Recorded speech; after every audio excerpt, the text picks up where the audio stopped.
You're listening to Unscripted Moments, a podcast about propaganda.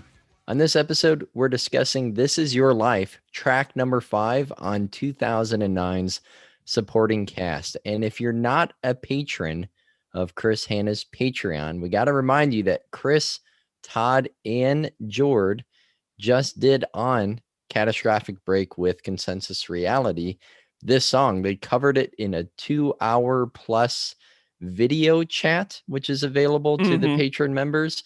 It's moving, it's deep, it's personal, it's funny. Yeah. And Greg and I both highly recommend it.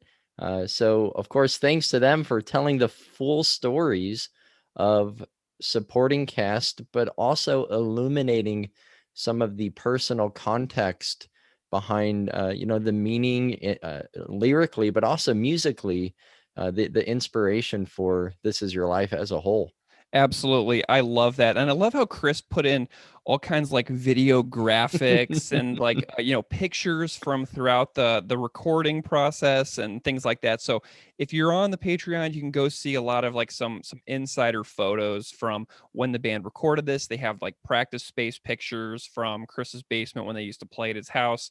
And it's just really awesome, and you get to hear stories about Beeve, and it's just really, really cool. But, so it's also really funny, Keith, that it's 7 a.m. We've never recorded an episode at 7 o'clock in the morning before. So if our voices sound like super crazy, like morning voice or whatever, it's that's why. So if we sound a little weird on this one, it's because we're a little loopy and we're still getting our coffee into us. How are you feeling this morning, Keith? You okay?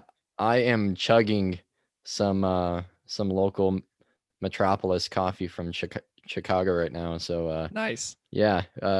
Nice. Well, be patient with us. And Greg, I want to say real quick about the Chris Hanna's newest episode that I'm not super big into watching things on YouTube, like long form YouTube videos. I mean, sometimes there's content that I appreciate. So I didn't actually think I would want to watch a conversation like that. I thought just the podcast, like listening to the audio version, would be what I would prefer, since that's mostly what I do.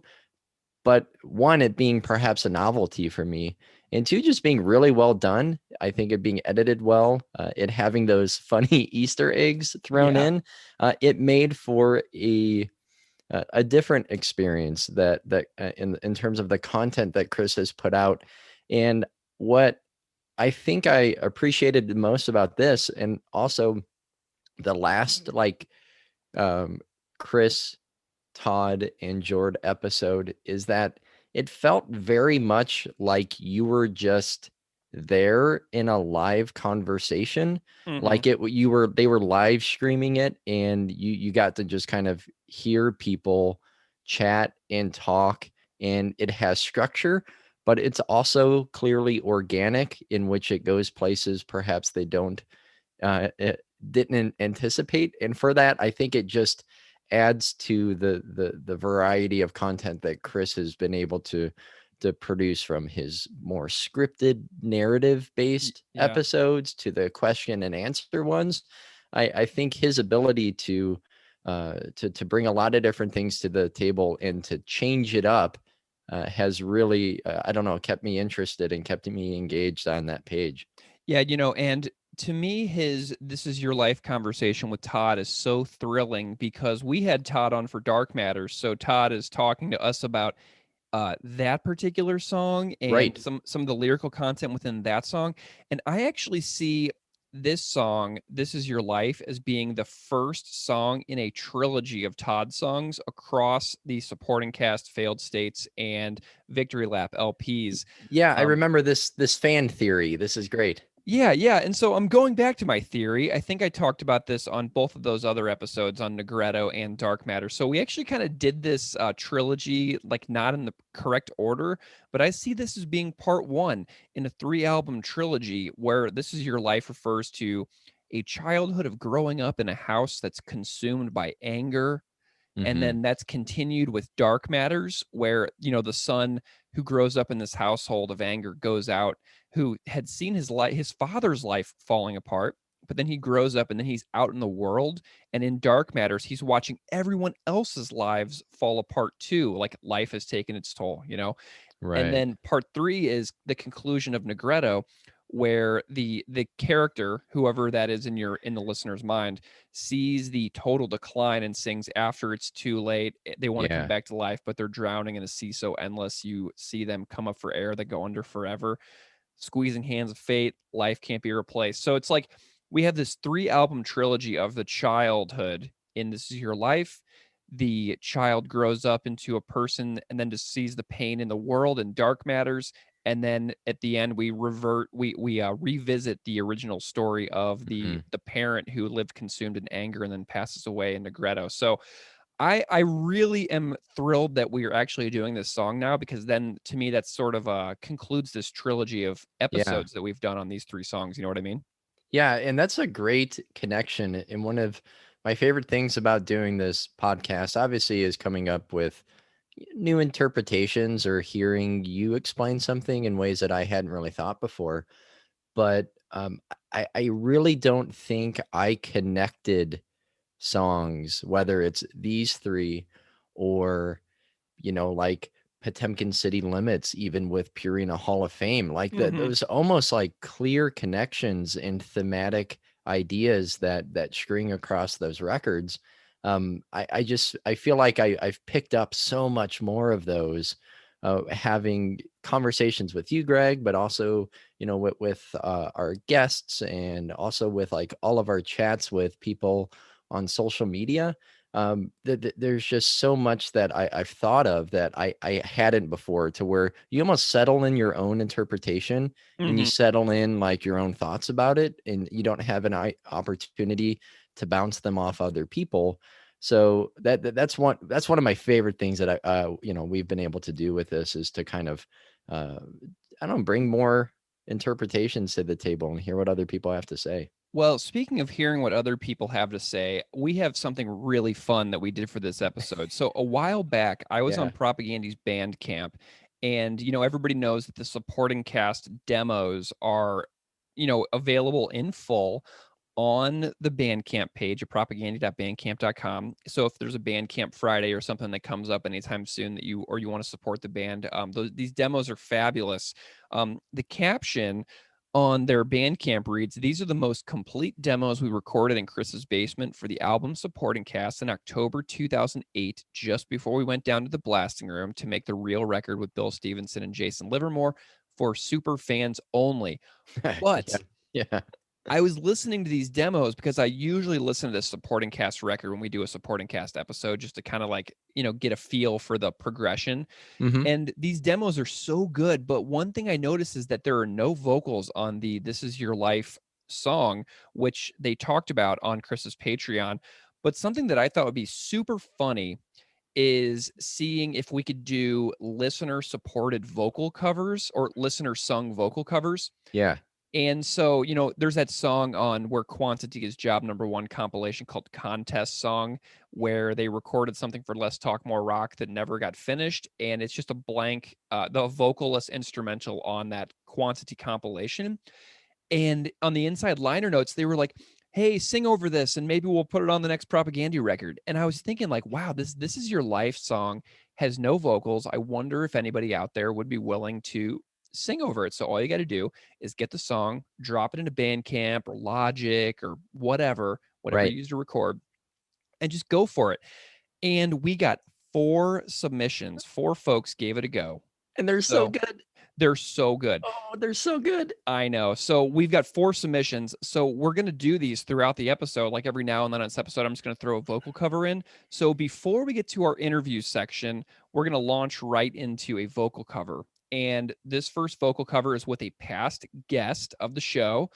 It is Tim Browne, vocalist and guitarist for the band Elway. He was on our Lotus Gate episode, which is I loved having this conversation with Tim, and I'm so pumped that Tim was willing to do this. So our first vocal cover is Tim Browne from Elway. Take it away, Tim. Really bad and red or I can't stand. Filling out the fact that your wife can't stand you anymore. Don't know where she is. You're going crazy in your basement hole. Clicking your remote control. Spinning it all on the screen. Cause tomorrow you're back at work, where you can't stand being the little man. By your brother then you can get ahead. No one really laughs at your stories anymore. You understand it calling me, they fucked up bored. You get to rap them all, but just sit and stare at the walls. You think of telling like it is.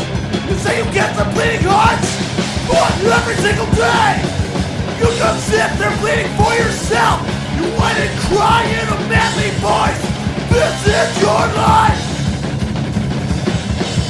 No!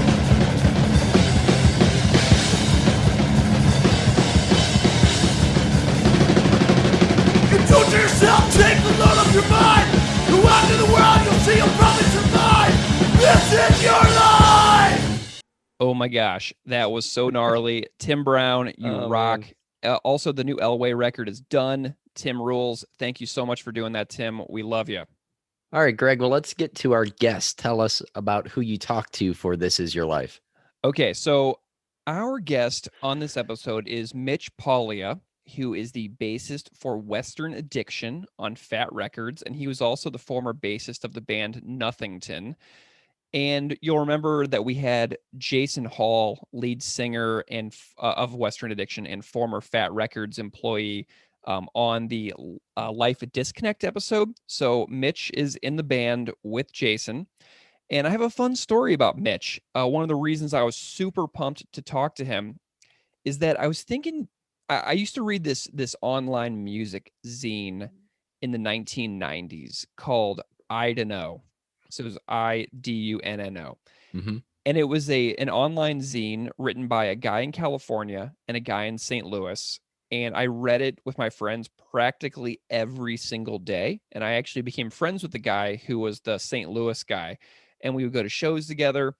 And the California guy named Mitch turns out to be this exact same Mitch. So when I saw the name Mitch Paglia pop up on the latest Western Addiction record, like my high school years flashed before my eyes. That's so cool. Dude, it's crazy. I used to read this guy's zine like every single day in the mid to late 90s. And it was just something that I would do. I'd come home from school, I'd fire up the computer, I'd go on my, 20-hour AOL disk or whatever, and I would read this zine. So my high school years like flashed before my eyes when Mitch Paglia popped up, and I knew I had to get Mitch on the show to talk propaganda because he's a huge fan. So he's also in Western Addiction, and their new record is Frail Bray, and Mitch is on that record, and it's so fantastic. So here is our second episode featuring a member of Western Addiction, Mitch Paglia. Here we go. We're going to talk about all things propaganda, and This Is Your Life.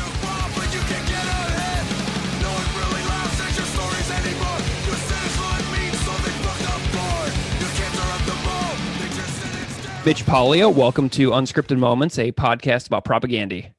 Thank you for having me. Appreciate it. I'm delighted to have you here, Mitch. So before we get into our chat tonight, I'm wondering if you can just sort of introduce yourself a little bit to the audience in case they don't know you. Tell a little bit about who you are and what you do. Sure. My name is Mitch Paglia. I play in the band Western Addiction. I play bass. And yeah, I live in California in the Bay Area. And I've been into punk for a real long time. And yeah, just living the life. Nice. Well, Mitch, whenever I was a kid, I used to read a ton of online internet blogs, and something that really stands out to me is a blog that I found that was run by two guys, one living in California and one living in St. Louis. And my friends and I became addicted and obsessed with this internet zine, which, was an online version of like 80s punk zines, And so, and come to find out, after I had Jason Hall from Western Addiction, your band, on this podcast to talk about a different propaganda song, I was looking at Western Addiction's social media and I saw your name, and I was just deluged with this memory for my entire youth and my high school years, because we became buddies with the co-author of your blog and would hang out in St. Louis together. And when I saw your name pop up on Western Addiction's page, I was absolutely blown away, because you did something whenever I was a kid that mattered so much to me. And, I wonder if you can just tell everybody about what you were up to in high school with regards to music and, some of these memories that you have from what I'm talking about with the zine that you used to run. Sure. Yeah. So yeah, when I was like 14, I did a zine, an online zine. It was called I Don't Know. And at first I did it by myself, but then after doing it for a little while, this dude hit me up, this dude Trevor, and he was like interested in contributing. So I mean, of course, I allowed it. Like I, I welcomed all the help I could get. So he came on, and he was hilarious. He was a great writer, and our friend Julie helped with the other things. Julie Wager helped, and we just it was just kind of just an excuse to write about punk. Just and you know, we had interviews, and I did this thing called the Daily Thought, which was like kind of a journal. Oh my God, it's all coming back to me. Yeah, and people dug it. I mean, it had its little scene going on, and did it for a few years, and it was fun. And it, you know, the interviews were fun that we had. We got some pretty cool interviews with like Bruce Campbell was one of the big interviews we had. It was crazy considering I was like 15 years old. Yeah. Yeah, we did that for a few years, and then it kind of petered out. And I was a real homebody when I started it, and then I kind of started going out more, and just kind of petered out. But it was great fun while it lasted, and it's awesome that it kind of resonated with some people. I get emails every once in a while still on my old Hotmail account. If somebody like, "Hey, are you the dude from I Don't Know?" And it's like, "Yep, what's up, man?" Unbelievable. So it's just cool to know that, like, when you're that young doing something, that it connected with people, and that, you know, in 2021 people even remember, because you just kind of don't expect that. So yeah, it's really humbling. It's really cool to know that something you did mattered to at least a few people, you know? Yeah. And, you know, I think about like old fanzines, like from like the 80s and like early 90s, where people would like take things and like paste them together in booklets and then take them to Kinko's and photocopy it together and then hand staple it and everything, and then give those out at shows and stuff. And like, I never was a part of that, you know, like that really wasn't my scene, because, you know, growing up in like, we were in middle school in the mid 90s, going into high school in the late 90s and early 2000s. And so like, that was like our zine scene, you know what I mean? Like I followed several, but yours was like the predominant one that my friends and I in St. Louis followed. And like, we were dorks for you guys, man. It was just, it's like embarrassing to talk about, but it was just, we just loved it so much. And going to shows with Trevor in St. Louis and being like, yeah, we're with that guy, he writes this internet zine, and it was just like this massive dork out thing where we felt like really, really cool, because we felt like we were actually a part of something that was centered around this website that all of us in our little circle read every day. I mean, it was just something special to us, you know? Well, that's awesome. I mean, that's all you really want when you do anything, is just people to connect to something. If only you had known the like bowl haircut kid that you were looking at the website of, you might not have been that impressed. I love it. Well, were you playing music all the way back then as well? Were like you playing when you were writing in high school, playing in bands and things like that? When does this start for you? Like playing, performing, being in bands? Like the latter end of the website. When I was like 16 is when I started to play music. I was in this band called the Tonkas, and we actually covered Propaganda at one point. Nice. We played Showdown horribly in my garage once, I remember. But yeah, around like 16, I started to play music, and yeah, I never really stopped. It was nice. I think I used to have like did you guys make a CD as well? Like a photocopied CD cover and everything? Oh yeah. If you have that, you can chuck it in the garbage if you want. I don't have it anymore. I don't really have any CDs laying around here anymore, but I definitely had a hard copy of that CD at one point, which I totally forgot about until you just said that existed. So another memory is jarred. I sent it to you. I sent that to you over the mail, and that's special. And here we are, dude, like here we are like 22 years later, still talking about music in our like mid to late 30s. And I don't know what that says about us, but I'm cool with it. So hopefully you're cool with it as well.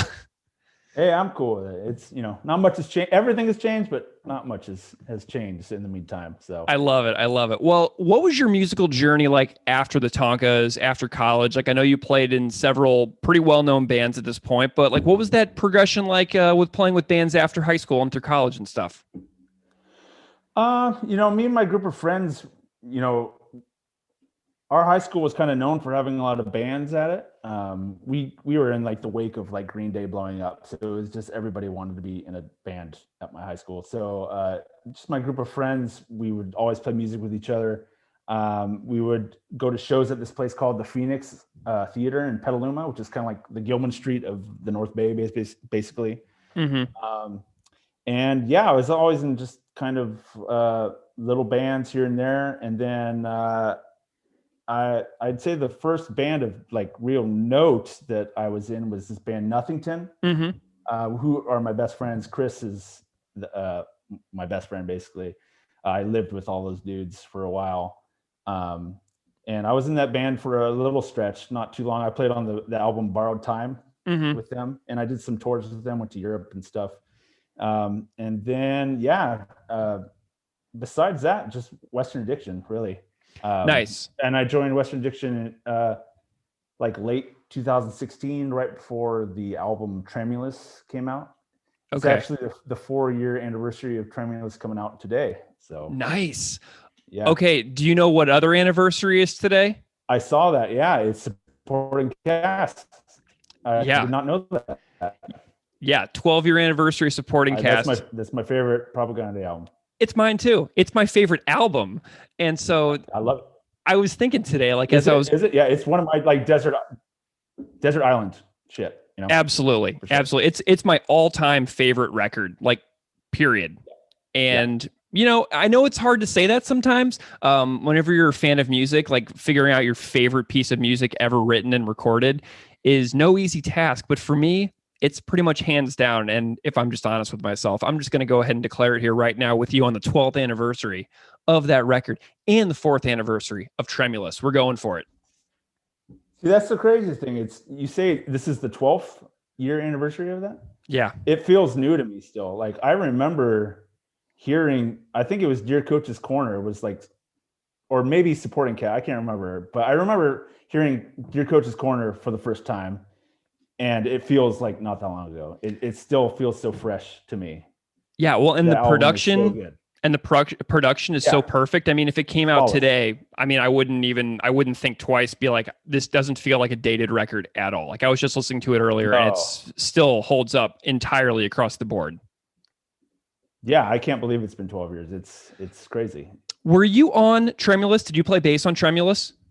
No, I did not. I joined the band like. Chicken from Dead to Me, and who played on Cognicide, he kind of stepped in on bass because they made some changes. Tony was playing bass before that, but then Jason transitioned to just be a singer, and there was all kind of swapping going on, and Chicken stepped in on Tremulous to play bass. But then when it came time to play shows, they just were without a bass player. So I've been friends with Ken and Tony for a long time in the band, and I knew everybody in the band. So they asked me to join. Like late 2016, and then Tremulous came out on in March of 2017. So nice. I didn't play on it, but I got to enjoy the the shows of launching it, and I was stoked.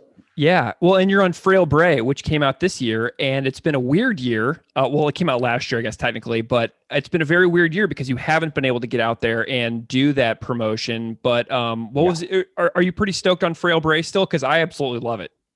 Yeah, man, I'm super proud of it. I think it came out really good.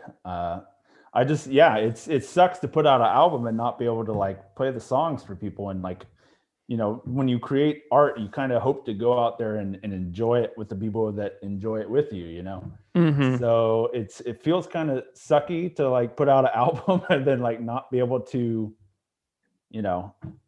celebrate it with people that want to celebrate it with you. But at the same time, there's bigger fish frying. So, Yeah.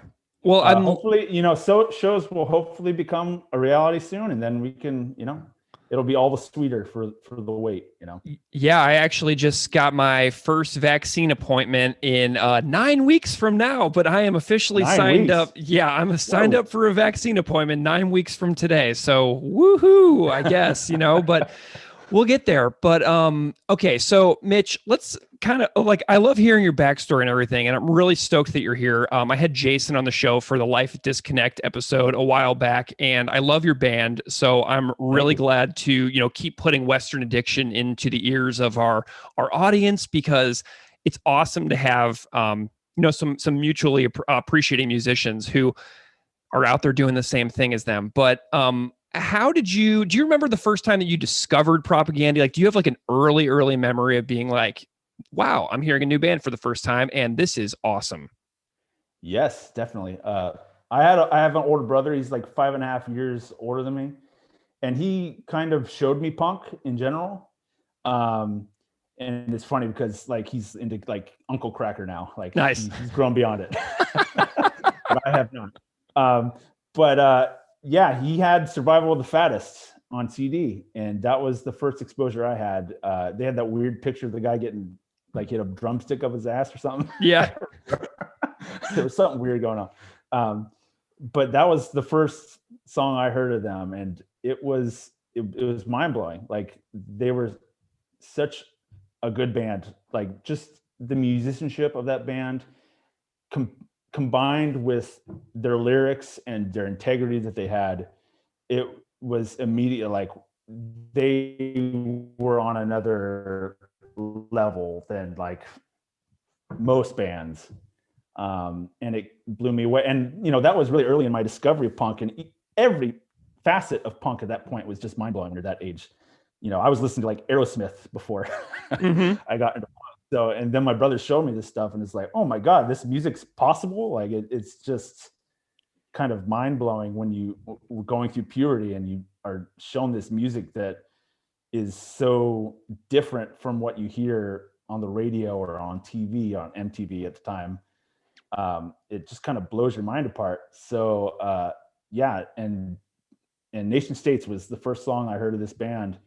And it kind of scared me. They were like intense. Mm-hmm. That's how we felt too. That's why I liked it. Like, all those bands, like just when you get into punk and at first, when you're that age, it's kind of just like crazy. You can't believe that this music is happening. So, yeah, that's my first memory of Propaganda for sure. What full length did you track down first? What was your order for acquiring the records? I mean, I don't really specifically remember, but it had to be How to Clean Everything was the first one. Sweet. Yeah, do you remember how many times have you seen Propaganda live? Like, how far back are we going here? I've probably seen them like 4 or 5 times. The first time I remember vividly. It was because it was an amazing show. It was Propaganda, Avail, and Jay Church. Oh yeah. And Fabulous Disaster, if I remember correctly. In San Francisco. I was from Santa Rosa, so it was a little bit of a trek to see them. And I don't know, at that point, Propaganda felt like a band that was mythical almost. Like, before social media, before all the shit that we're used to now, when you would hear of a band, they were so mysterious. Mm-hmm. You couldn't just like see what they're about. You just kind of you had tapes that you passed around and stuff, and it made them like mythical creatures in your mind. And just the fact that they're from Canada and stuff just felt like I would never see them in a weird way back then. And at that point, that was the tour for Today's Empire, Tomorrow's Ashes. Nice. And in retrospect now, it's not that long of a gap, but it felt at the time like there was a really long gap between Let's Talk, or what's it called?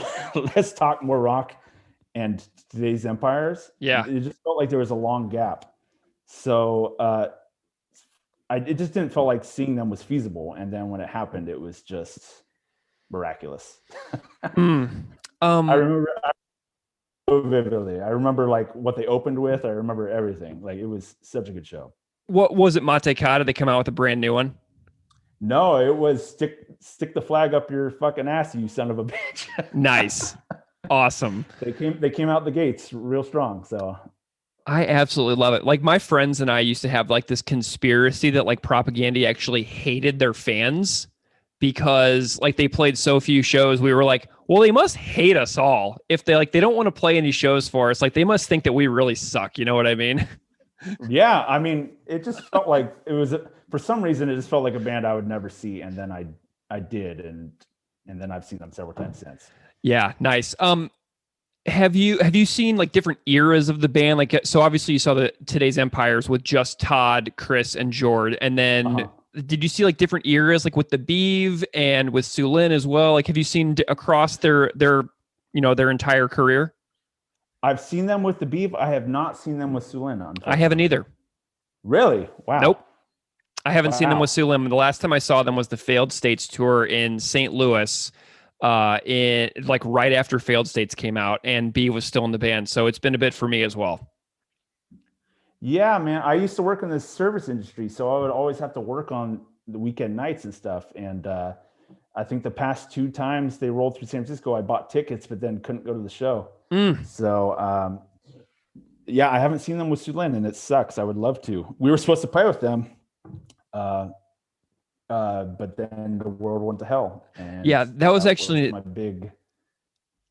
Yeah, that was gonna be my heart. Yeah, that was gonna be my next question. I know that you and Western Addiction were supposed to play with them just this past May. Was that correct?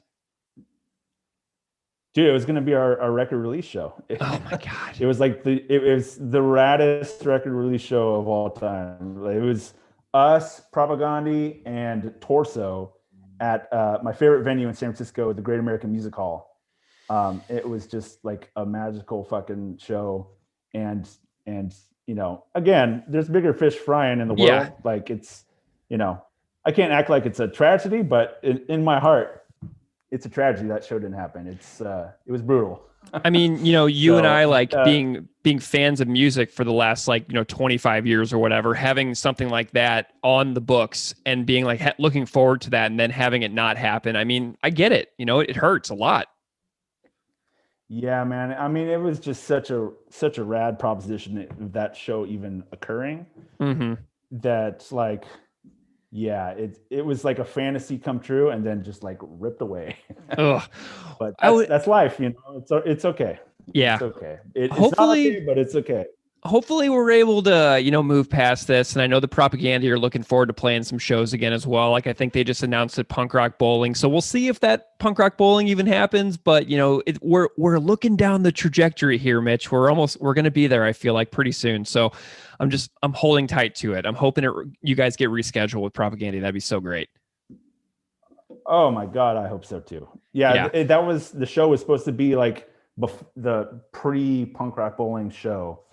I don't remember if we were supposed to, no, we weren't playing Punk Rock Bowling, but we were like fingers crossed trying to. Yeah. Nice. It hurts. Well, when I reached out to you to be on the podcast, you chose a song from the Supporting Caste LP. And as we mentioned earlier, it's the 12th anniversary of that record's release today, which is awesome. But what does this record as a whole mean to you in your life? In my life, man, I mean, it's my favorite band, a band that I've cherished since I was very young.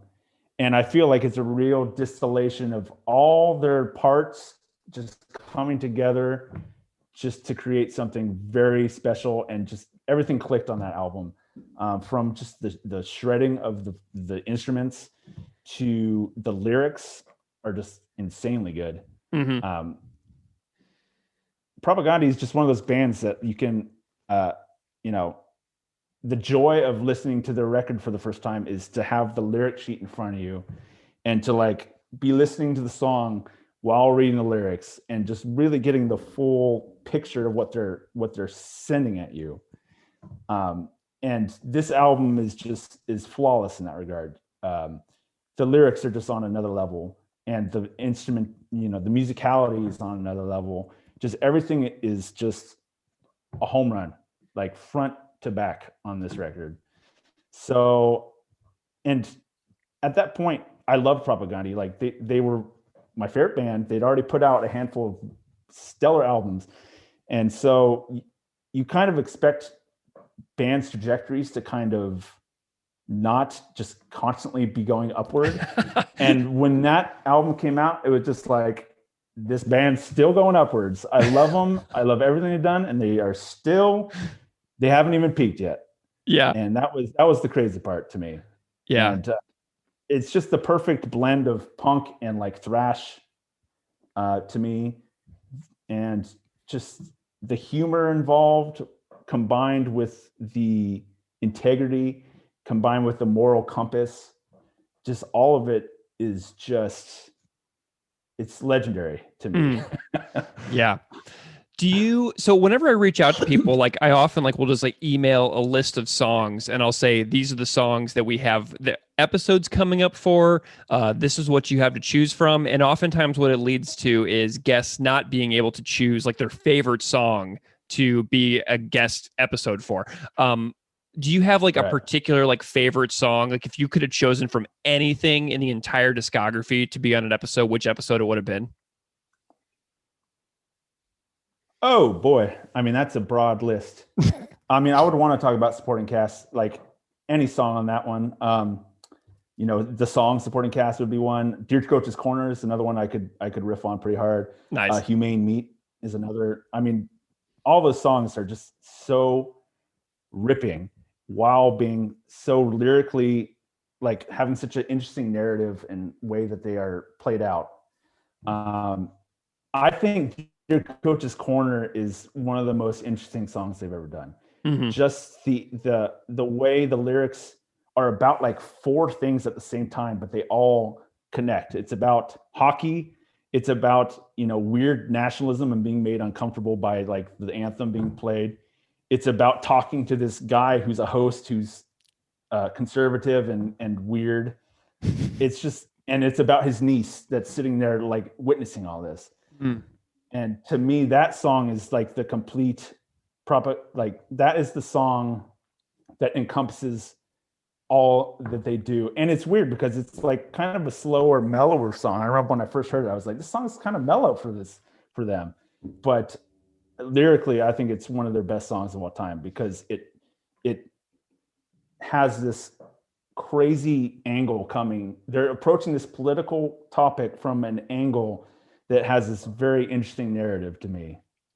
And I think that's, I every time that song comes on, no matter what mood I'm in, no matter where I'm at, I'm in my car, I'm in my kitchen cooking, it doesn't matter. My finger is pointing in the air and I'm singing along with it. It does not matter. I love it. I love it. Well, and what's really funny is we work super hard on this show to like research like little tiny references within songs. And oftentimes like what that leads to is like an open door that leads into like a dimension of like things that Keith and I can learn about, like articles to read, subjects to learn about, historical events to study. And some of these songs like scare us a lot to find because it's so deep of a rabbit hole. Like researching for Mataka Marisakun Rasakan took us like 2 months. Like we were terrified of that song, like talking about it because the history behind it is so intense. And this Dear Coach's Corner is one of those songs where we're like, oh my God, I feel like we're like nervous about that one. You know what I mean? So we really want to do these songs justice on these episodes, but they're kind of scary to talk about sometimes because you really want to nail it. You know what I mean? And that's one of those songs that really freaks me out to talk about because I don't want to mess it up. No, I mean, their lyrics are on another plane, like just the intelligence that goes into them. And the control of what they're talking about. Yeah. Like there's no other band that has control of the facts and what they're trying to convey as well as propaganda. So it's hard to explain. They just get it right. Well, let's talk about the song that you did pick. Whenever I sent you the list, you picked This Is Your Life. And I'm curious if you can explain a little bit about why you picked this particular song from the list of songs that I sent you. Right. I picked it because it's my favorite Todd song, like ever. And it's on my favorite record of theirs ever. And it's just, honestly, it kind of stands out to me because it's one of the more straightforward hardcore songs, I feel like, in their discography. It's just a pummeling, quick, like minute long, just there's no frills really. It's angry. It's closest thing to, for lack of a better term, bonehead hardcore, I would say. It's their closest thing to just like smacking you over the head with just a minute of aggression song. And it's more relevant than ever, even today. And I was just always impressed by how concise it was and aggressive and just shredding. Just every time I listen to it, that's another song when I'm cooking, I stop cooking and I'm pointing at the ceiling and I'm singing along with it. I was thinking about something that is hard for Keith and I to talk about is some of the musical performances. So I play a little bit of drums here and there, but like I'm not like a competent musician like at all. I'm just essentially a fan of music who happens to beat around on a drum set every now and then. But you've been playing bass for a long time. You've performed, you've recorded, you've been on records that people have heard. And I'm curious if you can talk a little bit about like what Todd as a bassist is good at in your view. Like what do you really like about Todd as a player, from a player's perspective yourself? I would say his bass lines are like sneakily very creative and impactful. Like you won't notice it a lot of the time, but then you'll hear it do something under the surface, especially on Victory Lap. I feel like he was louder on Victory Lap than like past albums, but he's just, I'm always impressed with Todd as a human being and as an artist, his painting, his bass playing, like he's just one of those dudes that just, I back everything he does. He's nice. So good at, he's so impressive. And yeah, his bass lines, if you're in Propaganda and you're playing bass with them, you are a shredder. And he is a shredder. There's just no doubting it. And it's not like outwardly as the flashiest bass playing you ever heard, because his tone isn't really flashy. Like you can't, a lot of time it's doing what a bass should do, which is kind of backing up the sound that you're hearing. But it is, if you really take the time to listen to it, he's doing some crazy shit and kind of just playing. He adds a lot of dimension to the song that if you don't really know how bass works, or you're not really attuned to listening to bass as much, it can get lost. But if you listen to it, it's mind-blowing what he's doing. Like some things are almost like jazzy what he's doing. It's on another level. And just it's kind of funny to say, but just the mere fact that he can hang in this band means he rules. Yeah. Well, and I was thinking about this as well, because not only does he hang in Propaganda, but he also hangs in Protest the Hero. He's like on the new Protest the Hero record. And they did a playthrough video with Todd playing the song with the guys in Protest the Hero, and watching him play in a very different style than what he normally does in Propaganda, and seeing him play in that playthrough video with the guys, Luke and Tim in Protest the Hero, was it transformed my understanding of what Todd's bass playing is like, because I've listened to Propaganda so many thousands of hours in my life, but seeing him in a new light playing bass in Protest the Hero, who are just such well known for their virtuosity, was really a transformative moment for me as well. So I actually came to appreciate Todd's bass playing a lot more in the last year since that new Protest record came out. And, but you're right, though, as well, about Victory Lap, because the solo that he brings through on Failed Imagineer is one of my favorite moments in any Propaganda song, like where he just comes through, cuts right through, and all of a sudden it's like, bam, this perfect, fantastic bass solo is right in your face. You know what I mean?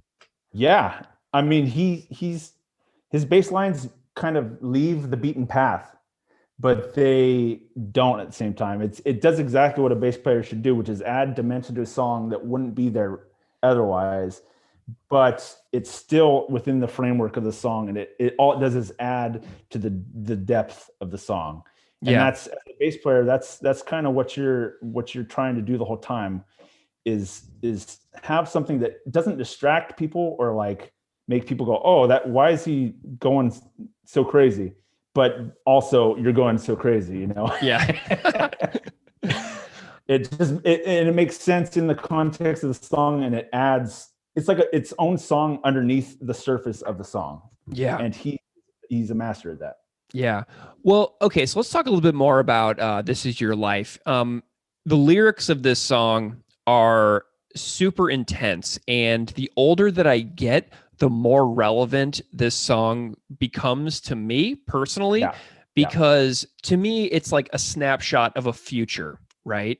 And it's a future which is scary because life on Earth is kind of precious and fleeting. I'm curious about what the lyrics of this song jump out at you, what they tell you about being human. You know, unfortunately, I don't think it's the future. I think it's the present. I mean, to me, when I hear this song, I picture, the common like Fox News viewer, especially in COVID times where you're stuck in your house, and it's just about kind of the smaller your experience in life is, and the more you let anger kind of accumulate in your soul and blaming other people for your own problems, the more just angry you're going to be. And it's kind of a vicious cycle of just anger and smallness and pettiness. And, in America, that's a horrible problem, even more than 12 years ago when this song was made.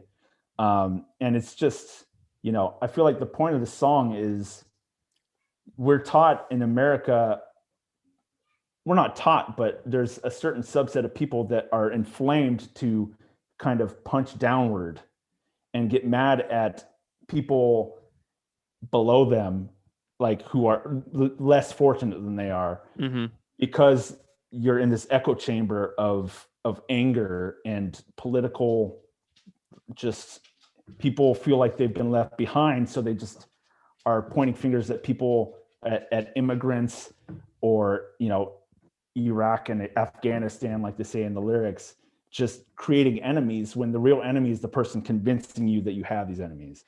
And I feel like that's kind of the point of the song. This song is lyrically kind of one of the more straightforward propaganda songs. I feel like it's not, there's not a lot of nuance, I don't feel like. Yeah. But I feel like that's the point is, don't punch downward, like go out and experience life, get some life experience, meet a Muslim person, meet an immigrant, get to know them, and you'll figure out that it's not as scary as you imagine. They're not monsters. They're human beings just like you. And the real people that are creating this animosity and tension are the people telling you to not like these people. You have more in common with these people than you do with the billionaire who has, transmitted into your mind that you should not like these people. Yeah, it's and like the person who's way up there, who's convincing you that the people below you are trying to come and take what you have. Yeah, is it's one of the greatest cons that's ever been pulled in the history of this country. And it happens daily in America. It's a continual narrative in America, and not just America, in the world, but in particularly in America, I feel like. And yeah, it's sad, and I feel like the song, it kind of nails that point. Again, like I said, it's not the most nuanced way of saying it, but that's kind of what I like about it though too. It's just a straight up hardcore song saying like, this is your life. Like like if you just would get beyond the confines of your life and see people for not as enemies, but as equals, you could move past this anger of yours and see where the anger should really be directed. A nice little subtext of what you're saying is like the idea of going out into the world. And I'm actually seeing this line in the song in a new light right now. It says, go out into the world, you'll see you'll probably survive. Yeah. And it goes out on such a hopeful note. Like, even if you Exactly. are stuck in this world of mental anguish, worrying about other people who you have been taught to hate, if you go out and you actually test it, you may be able to change your mind. Like, so even though Todd is, very critical of this person who has fallen into this trap, they It still ends are on not. an empathetic note. It still is, there's empathy at the end. Bingo. It's just so, Yeah. it's just such a beautiful little spin at the end. Like, you're not beyond growth. You're not beyond changing your mind about this. You can grow. You can build these relationships with people in the world that you are being told to hate. It's actually really fantastic if you look at it like that. Oh yeah. I mean, it brings the whole song together, because the song could come across as kind of mean-spirited up to that point. Mm-hmm. But the ending of the song brings it like, just, if you go out and you experience life, get some life experience under your belt, like, you'll see that there's not monsters and boogeymen out there. It's other human beings that you have more in common with than you think. I love it. That's the whole point of the song, I feel like. And it's just such a blast of aggression and just hardcore. Like, it's just one of the more hard, like, quote unquote hardcore songs Propaganda has, I feel like, is this song. And yeah, I think it does a good, concise job of getting that point across, for sure. Well, let's have a nice little close to our conversation here. So Propaganda, they're 7 records deep now in their career. They've been around for, if you go back to 86, they've been around for, over 30 years at this point, which is really wild. They started in 86? Apparently, wow. Jordan and Chris say that it starts at 86, but I think their first show was more like, a couple years after that. Right. But, this band has this super long career with albums that, you and I both love immensely. What do they mean to you, like, big picture over the course of your entire life? Not just, the early days of finding them when you were a kid, not just supporting Caste, but all of it. What does it all mean to you? It means to me, like, they, in general, they are the band that is kind of like the moral compass of punk rock.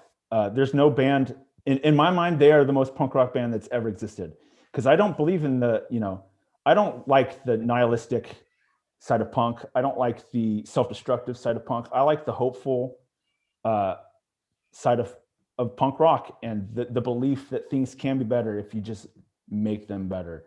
And to me, they signify the purest example of a band that aims towards that ideal. It's not self-destructive. It is, if you change yourself, if you are a conscious person, if you are a good citizen, like, you can improve the world and things can steadily get better. And I feel like that's just kind of the constant undercurrent of what they're saying. They're like the North Star of my moral compass, basically. Like, they, from animal rights, they've been a huge influence on my thinking in terms of that. In terms of just like the casual cruelty of the world, they are they just make you think about this stuff more than any other band on a deeper level. There's a lot of political punk bands that, deal in kind of talking points and slogans and stuff.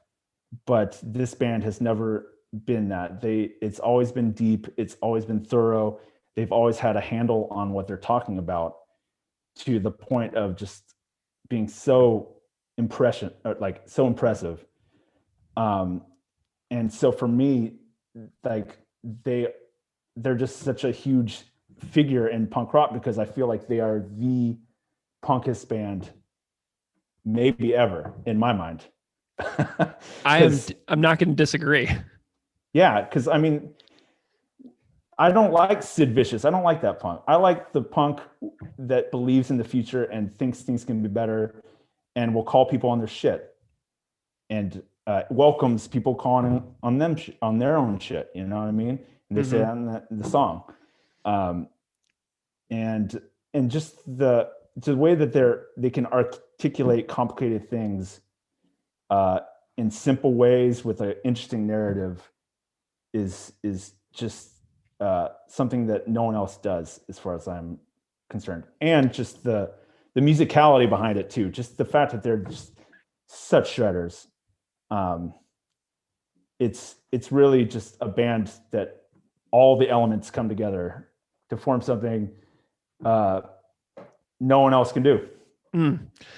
Well, Mitch, I'm super grateful to you for coming on the show to chat with me. As I said earlier, I geeked out big time realizing that you were the creator and writer of my favorite 90s internet punk zine, dude. I mean, it's seriously a pleasure being able to. It's my pleasure. It's a trip. It's awesome. Yeah, it really is. Well, anyway, I'm super grateful to you for hanging out with me, chatting propaganda. Absolutely. It's just been such a thrill to hang out with you tonight. Absolutely. Yeah, it's been fun.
All right, everybody. So welcome back. That was my chat with Western Addiction bassist Mitch Paglia. And I threw another vocal cover of This Is Your Life by our listener, Josh Robbins. So thank you to Josh and thank you to Mitch. And Josh emailed me that fantastic vocal cover, and he said this was way fun and challenging to do.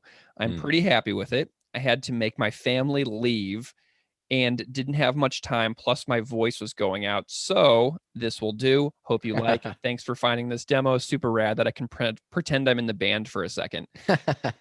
And that just absolutely cracks me up, because if you think about being like a guy in like your 30s or 40s, standing in a room in your house, like surrounded by kids' toys and screaming this song into a microphone, like singing vocals into a microphone is hilarious anyway, because there's no music playing. It's literally just a person screaming in a silent room.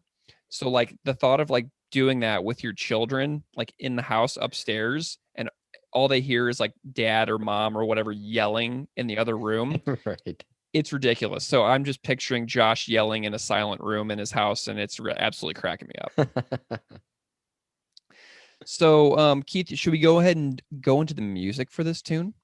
Yeah, Greg. And I'm going to start with maybe a painfully obvious statement, but I think only now I'm realizing how metal this song is. Yes. And perhaps I say that because I think for a long time I lumped Todd's more like heavier, harder songs more into like a hardcore category, kind of more like, Fuck the Border or Ordinary People. I put those kind of all together in that it was more of a like a hardcore punk. But listening to this, it is way more, Voivod than Cro-Mags. It has such a simple opening intro riff that has that like low and high, right? A feel that we've talked about quite a bit, that the band does in different variations on Supporting Cast, but it's also just then it gets like thrashy and maybe staccato at times with really unique strumming patterns. and how it starts and stops on a dime. So I don't know. I think of all of the Todd just all out ragers. This one seems to be just the most effective. There's nothing incredibly flashy. It mirrors the lyrics in a way that we've also talked about in terms of like ideas being bridged like musically and lyrically. Like, so, we'll talk about the lyrics obviously, but it doesn't have any double entendres or incredibly descriptive language. It's kind of more ordinary words to describe a very ordinary scene. And the music reflects that in a way that is just super, super effective. And I think of like all of those, if their goal is a rager, right? We even like, it feels like so many people use that term to describe the song. This by far is like the most successful version. If that's the goal that that the band is striving for. I really like how you said that the imagery is ordinary, but I don't sense that you're using that as like a, to detract from the power of the imagery, because like what you mean by ordinary, I feel like, is that anybody in the world can go to a certain family member's house and see this scene for themselves. In the moment. You know what I mean? It's like, maybe it's not Iran, maybe it's not Afghanistan, but it's like, you will find somebody yelling about a scene. So when you say ordinary, I feel like you mean this is something that is a problem the world over, especially in our country particularly. But obviously Canada's not immune as well, as, Todd singing about a scene that takes place in Canada. But this is something that we can all see for ourselves. But going back to the music for a second. Yeah. This song, as you mentioned, a rager, and I love the subtle shifts. Like, it has that super straightforward drum beat opening up, and then it rolls into a tempo change, like where it goes on to the backbeat a little bit, like you're going crazy in your basement hole, and then it goes like it's got that galloping feel to the riff. And it feels like a precursor to the riff of Dark Matters, like and so to me, these songs almost would flow together sound wise. Do you know what I mean? It's not just it's not, to me, a random occurrence that This Is Your Life and Dark Matters feel musically connected as well. But the riff in this song, You Just Sit There Bleeding For Yourself. It's so fast. And there's a video that I absolutely love of Propaganda on a New York City boat show that is zoomed in on Sue Lin. Oh, it's so good. It's so great. And you can get a sense of how this song is actually a Propaganda song that like relatively new guitar players can learn how to play. It's really, really fast, but it's not, it doesn't have insane chords that are like, super stretchy, or like that require lots of pinky dexterity and things like that. But you could slow this thing down, and I feel like this is a song that guitar players who want to learn how to play Propaganda songs but aren't super great could learn how to play. The chords aren't nuts, it's just super fast. This is like a way to utilize songs where I feel like you can get the chords down, and then you can work on your own speed and your own picking techniques, because it's got some super awesome palm muting, but it's got chords that aren't inaccessible to relatively novice guitar players. But I hear you, man, on the affinity for thrash coming through on this one. It's so cool. But like the drums on the bridge breakdown during the super heavy, fast palm muting part, where Jord is doing those double hits on that hi-hat, is so awesome. I absolutely love that fast hi-hat. And Jord actually discusses that hi-hat selection a lot on the Patreon episode, which was really cool to me. But it's the hi-hat that I'm talking about, where he's going under the part where the palm muting guitar is going, and then Todd goes, ha! Yeah. And to me, that fast hi-hat hit on that bridge is like the rug that holds the room together. You know what I mean? Yeah, yeah. And Greg, I'm going to jump back really quickly just to something else about the guitars in that that riff underneath You Think You Tell It Like It Is, that part, the really fast part. It's so fast. It almost sounds like, and I know so many like musicians listen to the show, so please feel free to shoot us a message or explain if you have a better, like if there's a term for this. It almost sounds like those chords are like it's a slide. Like it's sliding from one position to another. Like if you obviously held your finger down on the 5th fret, and then hit that note and then didn't strum again, but you slid that up to the 7th fret. It has that like just connecting, bridging sound. But those power chords, that whole part feels like and sounds like they are just sliding together in a way that to me, again, it just straight up sounds like thrash, not like not like Fuck the Border or not like some other more abrasive stuff that the band did with Todd on Today's Empires. Yeah, I'm wondering if there's a lot of the sound coming through on the guitar is like those chords, like just really hammering down really hard on those to make that sound come through. I'm wondering, like, you can see Sulin's picking. It's nuts. And the right hand playing on that video, and it's just so fantastic. All of that. So anyway, Tim Browne, when he emailed me after doing his vocal cover, he told me the only thing he wrote was "my throat hurts." And Josh wrote how challenging it was to do. Like the visceralness of this vocal performance is really fantastic as well. And hearing other people do this particular song is pretty cool. And then hearing stories about how hard this kind of stuff actually is, and then thinking about doing this kind of stuff on tour for weeks and weeks on end.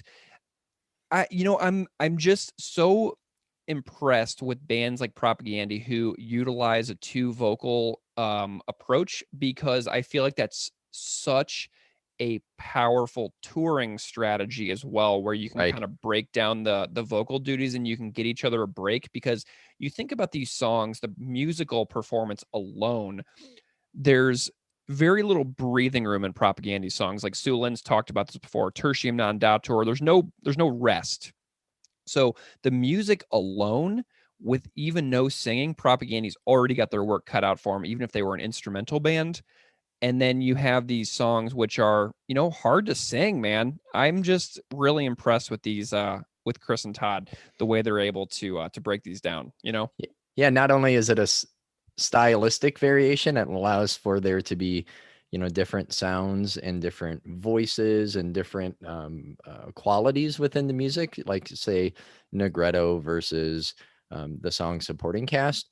But yeah, I think that's a smart connection and a smart observation, and that it's just an energy and voice and stamina saving choice as well.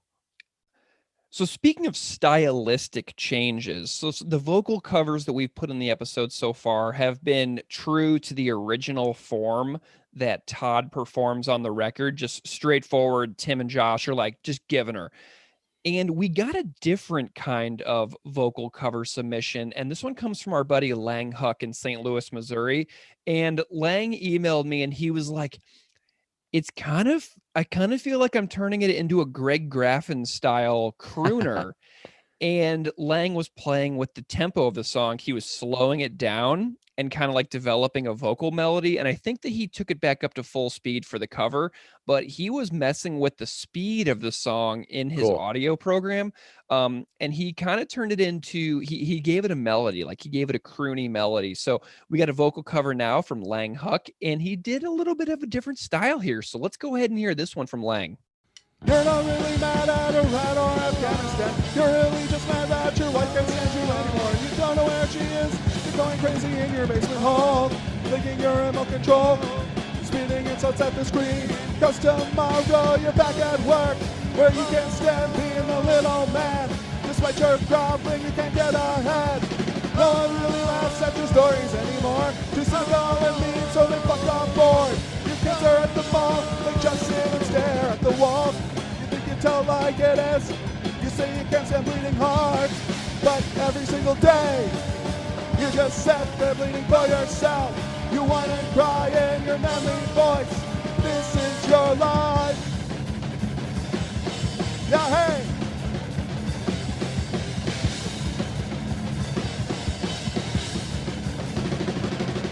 You just hear yourself, take a load off your mind. Go out to the world scene, you'll probably survive. This is your life. All right, so that was our vocal cover submission from Lang Huck. What's up, Lang buddy? It's so great that you got involved on this one. I'm really excited, man. So Keith, you want to go into some lyrics here?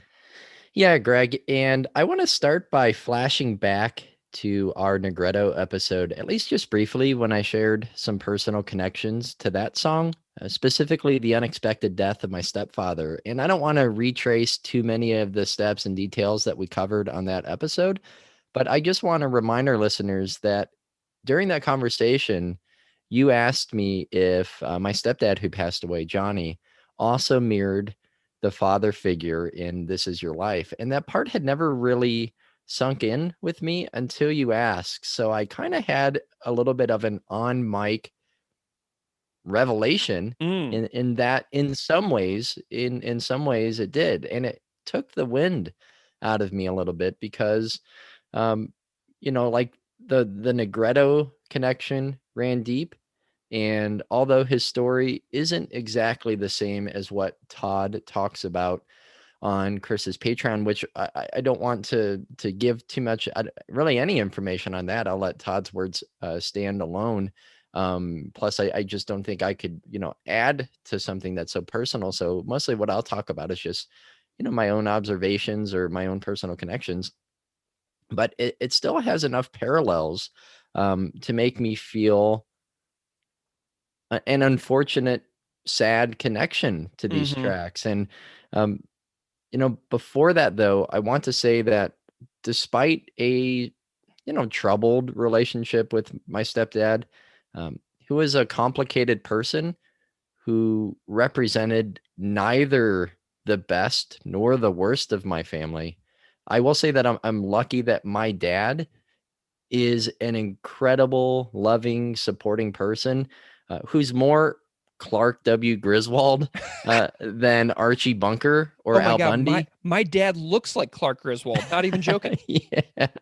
Yeah. I mean, my dad is, he's one of the most supportive, kindest people I know, and I think I've gotten into, one or two arguments ever with him, and the older I've gotten, we've just connected so much more, especially now that I'm a father. And I've mentioned before too that he moved recently to Georgia within the last few years. But despite that distance, which is hard at a time that's already isolating, he and I have just our conversations on the phone have just taken a different route that I hadn't really anticipated. So I do feel fortunate that the most important and the closest father figure in my life, I'm lucky that I don't have these harsher or more negative connections to like sung about in the song. Yeah, it's really tough. And I'm actually going through sort of a reconnecting with my own dad right now. I'm actually recording this in St. Louis. I'm at my parents' house on my first visit with them in a long time. And it feels so good to be able to reconnect with him in that way because, my dad and I, when you grow up, the child parent dynamic is often one of do this, do that. We're going here, we're going there. Yeah. And there's less of an interpersonal emotional bond in a lot of ways. Like if you don't grow up in a household where people are openly saying, I love you, and this is why I love you, and really connecting deeply. I didn't really particularly have a life like that growing up. But now that my parents and I have had a period of being living super far away from each other, not talking for long extended periods of time, and then going through this realization for myself that I kind of want that. And saying that to them and them being receptive to it. Yeah. Like this reconnecting with my parents could have gone either way. It could have been like, well, you've been gone for a long time and whatever. Sure. But like they are like receptive to it. They're open-hearted and they're interested in having these relationships with me that go beyond just the surface level. Hey, how was your drive? How's the weather up there? You're right. How's the car running? Exactly. Like we're going beyond that. And some of the conversations that my parents and I've had within the past couple of months have been among the most deeply emotionally honest conversations that we've had in my entire life. And so I'm looking at this song and I'm seeing a child and a parent going in different directions and them losing hope that they'll ever be able to connect on that emotional level with that parent again. And they're mourning in advance of this person's death, because in a way, when you lose somebody into like a rage spiral or whatever, they die in a way to you. Does that make sense? Like they become a person that you can no longer connect with, because if they're not putting out that energy back to you, then you lose that. And there is a grieving process that goes with that. So instead of somebody being interested in emotionally connecting, they become a television yeller. It's really, really a different situation. So I'm feeling fortunate that I don't have what is going on in this song. You know what I mean? Right. Same. Yeah. So let's get into these lyrics here. So the opening line is, you're not really mad at Iran or Afghanistan. You're mad at the fact that your wife can't stand you anymore. You don't know where she is. So to me, this just speaks to the heart of human pain, which has only gotten worse since the song was released in 2009. I was reading an article recently from the Washington Post in the summer of 2020 called "Americans Are Living in a Big Anger Incubator." So you think about the power of, very, very, very partisan, very manipulative media sources that masquerade as actual news. And if you compare the 2009 version of that to the 2016, 17, 18, 19, 20, 2021 versions, it only gets exponentially worse with each passing year. Yeah. And so people who can't see like the hyper politicized nature of our society compared to the political apathy of like the 1990s, like are living in denial. Like we are literally everything now comes down to so-called politics. And, each year for the past 2 decades, like we've gotten more and more angry because it's fed to us in a way that preys upon our emotional reactiveness and our weaknesses for addiction. Until, people who were once normal and healthy people descend into like a hell that is yelling at a television.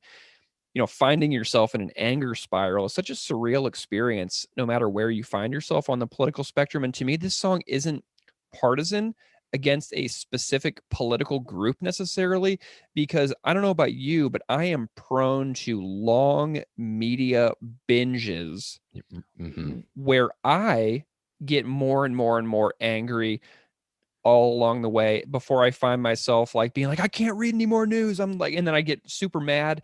And it's something that I've struggled with for several years. But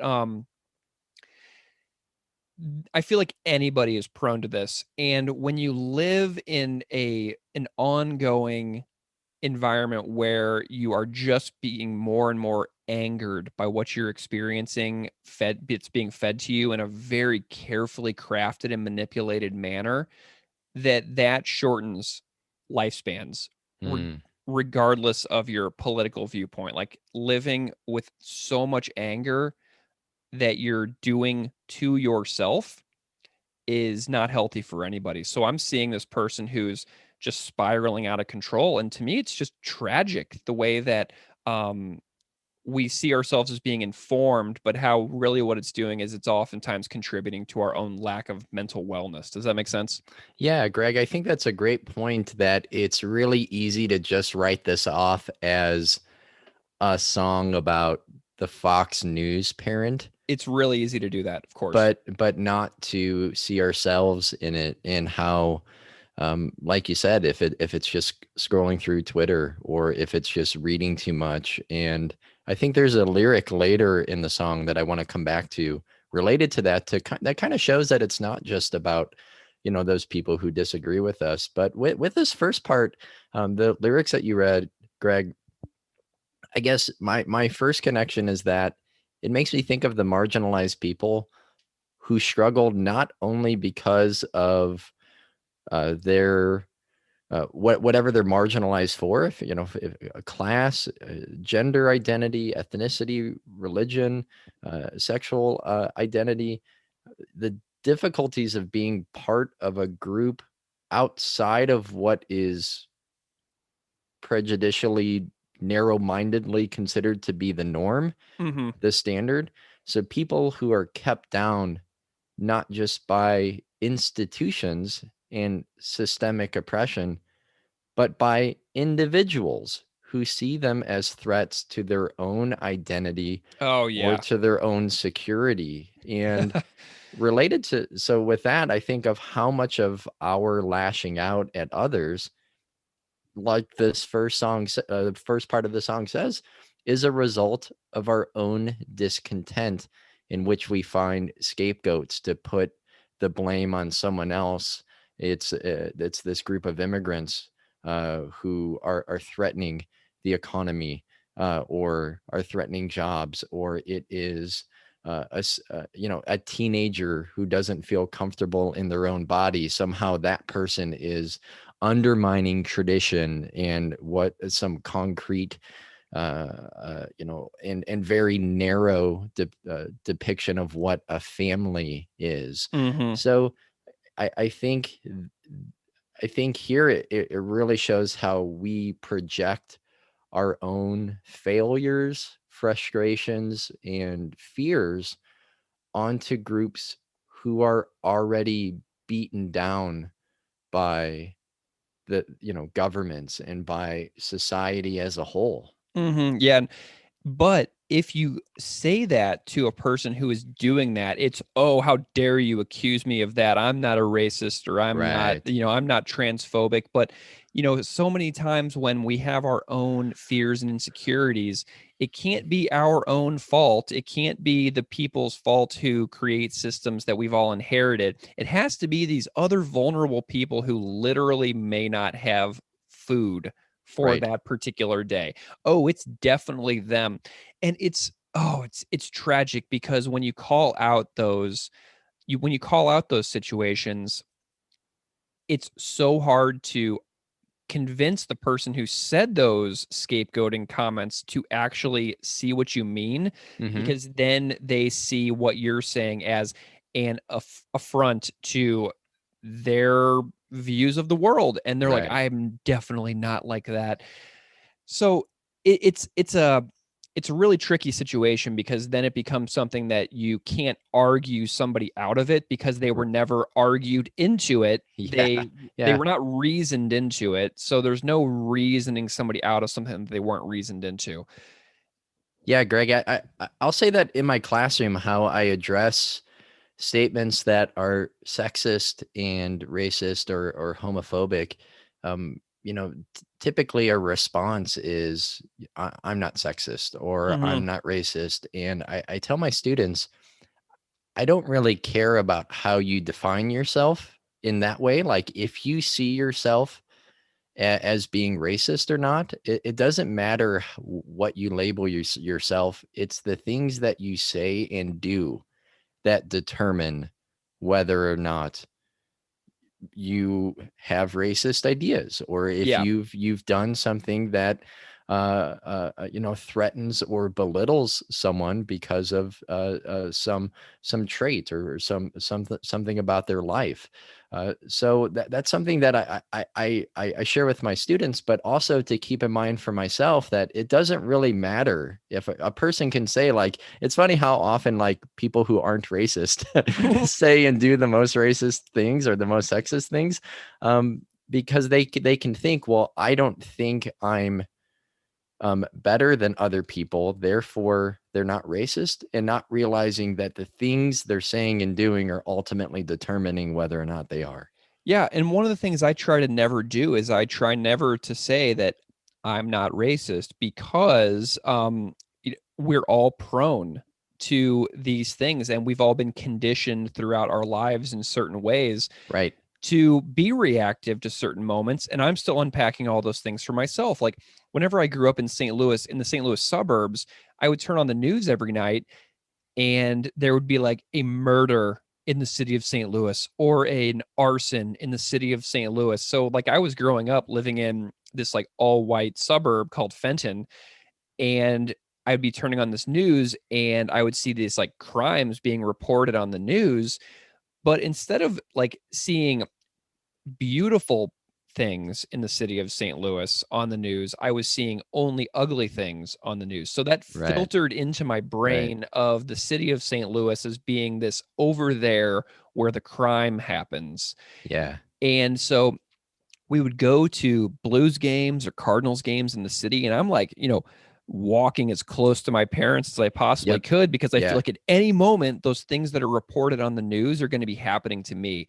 And I can't tell you how it feels so strange to be a person who is committed to the wellness of humanity, and realizing all the ways that I had like many, many, many years of head start on having these negative views given to me over long periods of time, where I had no ability to comprehend what was happening. And that's how I wound up, and so I'm still digesting and dissecting all those things to this day. And it happens to all of us. Yeah. And you're not to blame. It's not your fault, but for having those things happen to you throughout your life. But how you move forward and how you honestly address and unpack the things that were put into your brain for years and years, that's where the real action happens. That's where the real growth happens. So anyway, I'm trying to have the reverse of this song happen to me. Mm-hmm. I'm trying to not go in the direction of this song. I'm trying to go in the reverse of this song, because I feel like my starting point was this song. You know what I mean? Like as a kid, I was this song, and then I'm trying to go out of it as I get older. So anyway, we have this next line here. You're going crazy in your basement hole, clicking your remote control, spitting insults at the screen, because tomorrow you're back at work where you can't stand. I can't even stop. I have to like break into song. Where you can't stand being a little man despite your groveling, you can't get ahead. And to me, these lines aren't even about making fun of people with whom we disagree politically. Like, it's not about that for me. This song to me is about tragedy of how human beings experience disappointment and the feeling of being overlooked in life when we realize our insignificance. And, there are certain ways that you can look at this. Like, first, granted, you don't come from like an oppressed or marginalized population of people who actually lives in fear, assuming you're safe.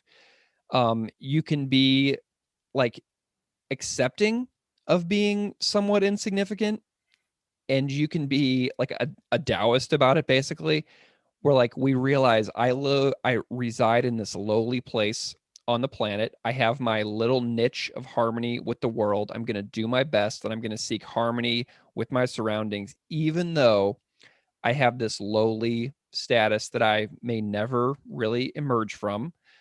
And that's okay. So you can accept it, right? You can accept that you're never going to get ahead at work. You can accept that you're never going to be rich. You can just carve out your little niche of harmony based on your station in life and move forward like that. And second, you can also fall into a pattern of bitterness and resentment as the world passes you by, which is being depicted in this song. And third, you can claw your way, which oftentimes requires sacrificing one's own values and integrity to climb on the heads of everybody else to get ahead. And so it's like you can be super ruthless in that way. So I'm seeing this line as being like there's a few different paths you can take to accept where you are, to get angry about where you are, or to claw at the expense of other people out and climb on heads. Does that make sense?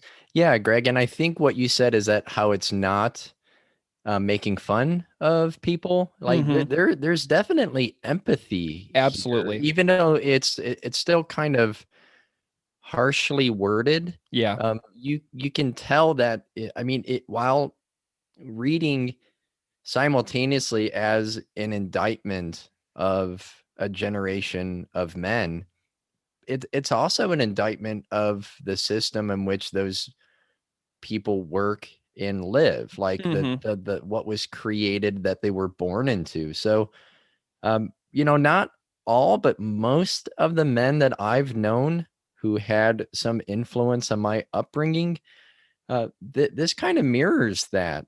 A life defined by a false promise of better, resentment of work, discontent with the daily grind and routine.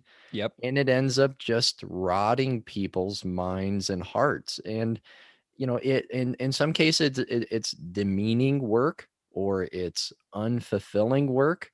Where I live, that oftentimes is in the form of steel companies and oil refineries in a heavily industrial area on Lake Michigan, billion-dollar companies, where when wages drop or hours are cut back or unions are disenfranchised, benefits are slashed, it's easy to blame some outsider and interloper immigrants rather than like the corporations that are hoping to maximize profits. And the line that you just read, Greg, I think this is one of the saddest to me, because I've seen that stress from work, people angry at home, and the resentment then that seeps into everyday life. And I think sometimes, like a lot of times too, that individuals will try to mask their resentment for their work and how they've been overlooked and they've been passed up and they've had to continue to do more for less, because admitting that frustration seems to also admit some sort of failure. So there's like this pretending to be happy with the work that people do, despite the fact that it's clearly not fulfilling in terms of like just spiritually what they hope to get out of life, or fulfilling in being able to provide for themselves and others. And this part also, I mean, with like this may be somewhat meta, but spitting insults at the screen, and like someone sitting in a man cave or in the basement or wherever. For us, I mean, we like, I don't know, in the 90s, it was just the living room where for me, like the father figures always kind of dominated. But I also think about the representation of dads on TV as well. And just think about the shifting and evolving portrayal of fathers from, say, the 60s forward. Like it went from like this omniscient patriarch who worked 9 hours a day and was also still able to come home and fix all of the family's problems. Yeah. And that later gave way to like a splintered and fractured father figure, like bumbling characters who were maybe well-meaning, but also inept. And think of this shift, Greg, from fathers who know best to being the butt of almost every joke, like Homer Simpson, yeah, from Peter Griffin. Yeah, Andy Griffith to Homer Simpson, but now to like like Phil from Modern Family, where it's almost like this dialing back with this sensitive character who's still like awkward and uncomfortable. These all seem like the culture is never just culture, right? These seem to be statements about fathers that kind of shape how we even see our own. Like There's a reason why I think of my dad as kind of the Clark Griswold, because while well-meaning, he often like overdid everything. He would try to overdo things, and sometimes it would lead to a little bit more stress, right? It would create a little bit more like tension because things had to be sometimes so over the top. But that was all kind of done out of love. So I'm fortunate to have, Clark Griswold at home and not Al Bundy. But I don't know. It makes me think about how fathers will be depicted in mainstream media, 20 years from now, or, how this generation of say teenagers, when they're my age, what will their cultural idea of fathers be, how that will continue to change, how much that is like life depicting art and vice versa. But also now like my own place within that, being a father. I mean, this has just left me thinking about this song and other things in ways that I hadn't before, because I just didn't have that personal connection. Well, I know that you and I are both prone to periods of depression, and the thing that's super hard about that is that now you have a baby and my kiddo is 7. And so even though we're aware of these things, because you and I are prone to these periods of emotional challenge ourselves, what happens is we know deeply when we're failing. Does that make sense? So like there are times when I just like cannot peel myself away from watching Kim's Convenience or Letterkenny for like 5 hours because I'm just like not able to. Like I'm like, and I'm sitting there in my head and I'm berating myself that I'm not doing like a puzzle or playing Clue with my kid, and I'm just like sitting there staring at this television screen, and I'm watching myself do it. I'm watching myself fall into this pattern of behavior, which is neglectful. And then also at the same time, I'm beating myself up mentally that I'm not changing it, that I'm not just peeling myself up off the couch. So then I start mentally spiraling. And then I don't get up because I'm angry and disappointed at myself. So instead of being able to be proactive about it, I just sink further. So I get it, man. When I think about this particular song and Negretto or sinking under forever, like I've experienced little micro bursts of that within myself that are like previews for me when I am potentially old and doing even worse at it. So when I look at this song, I don't see like just a right-wing person ranting about liberals. I see me, and I really am considerate of that. And we have this song here. You mentioned teenagers a few minutes ago.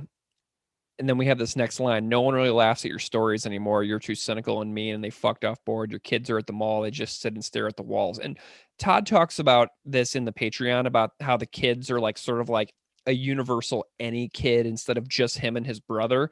But man, I get this line big time. Like if a parent is consumed with negativity and they are doing things around the house that aren't fun and they're dragging those kids into that, the automatic response for that kid as that kid gets older is going to be to turn away in search of happiness and positivity. So some things that pushed me away when I was a kid, if I would wake up at like 6 a.m. and on a Saturday morning and I would hear the vacuum running upstairs, my first instinct was that I was going to be chopping wood, cutting grass, staining the fence, and that was going to be my entire day. So if I woke up and I heard like rage vacuuming or slamming cabinets in the kitchen from my basement bedroom, my first instinct was going to be get dressed, go out the sliding glass door in the back of the house, and don't come back for 12 hours. Like, because like I would lay in bed hearing these chores happening elsewhere in the house, and I just knew that that was going to be my entire day. If I stuck around there, I would just get sucked into this negative cycle that would last my entire Saturday. And when you're a kid and you're sitting in a classroom plastic chair all day, every day, like that is precious time. And the thought of like being like, well, chopping wood today, or well, we're staying in the fence today. You can't deal with that over and over and over for years, because to me, that's not really parenting. That's just like indentured servitude in a lot of ways. And, that's to me, what's going on here. The cynicism, the meanness, it causes kids and other people just to want to run as far away as they possibly can. Yeah, Greg.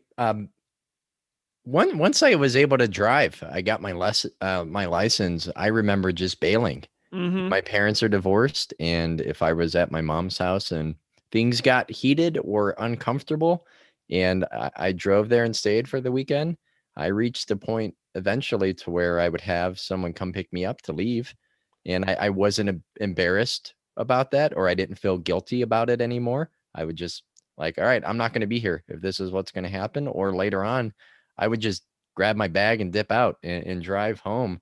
So that avoidance, I totally get too. And with that, my stepdad, he didn't take his anger out on any particular like political issue or group of people.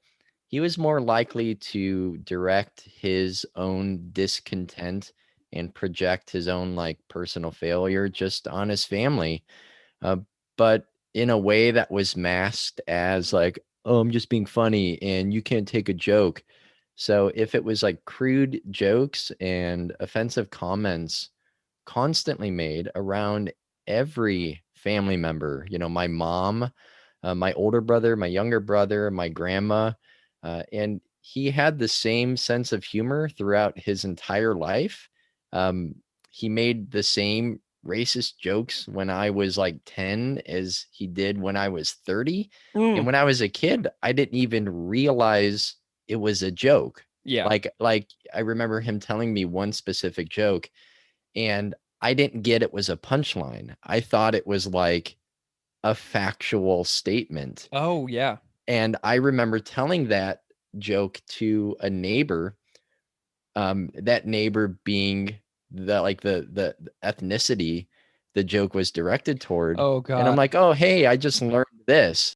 So I was 7 or 8, and I told this joke to a neighbor, not realizing that it was racist, that it wasn't a joke. And I remember him just staring at me. And I said, oh, well, this is what my stepdad told me. And again, thinking of the impact of, the things that you say to others and not knowing where that will go, not knowing if they'll understand it, not knowing if they'll repeat it. And Greg, the older I got, the more I realized, with that, like my family's default mode just tends to be aggressive, like constant sarcasm, which I'm fine joking around and I enjoy that just as much as everyone else. But what happens is if there's this gathering of people, typically, the group will find the weakest person or some target at a holiday gathering and just gang up on them, and they make jokes, and they kind of dogpile on them. And once I came to that realization that that's how things work and that I was participating in it as well, it really made me reevaluate how I talk to my family, especially when other family is around. And I want to tag on to that then the last lyrics, Greg. Mm-hmm. They just sit and stare at the wall. You think you tell it like it is. You say you can't stand bleeding hearts, but every single day you just sit there bleeding for yourself. And this part brings up some hard stuff for me, honestly, because when I was little, my dad would talk about what he called the Goth gene. And if our listeners don't remember, that's my last name, Goff. How men in my family were angry, aggressive, and abusive. And my dad used to always tell me he was glad that like the Goth gene skipped me. Like it seemed to skip him, and it skipped me. And of course, like neither of us believe that there's like literally a gene. Sure. But there's a generational trend of in my family of men who are abusive and manipulative. And now that I'm a father, though much of my time right now is far more just keeping my head above the water, changing diapers and coaxing my son back to sleep, or trying to find quiet moments to talk to my wife about anything and everything other than like how we both feel like we're barely surviving the first couple months of parenthood. But it makes me reevaluate, like, what am I going to model?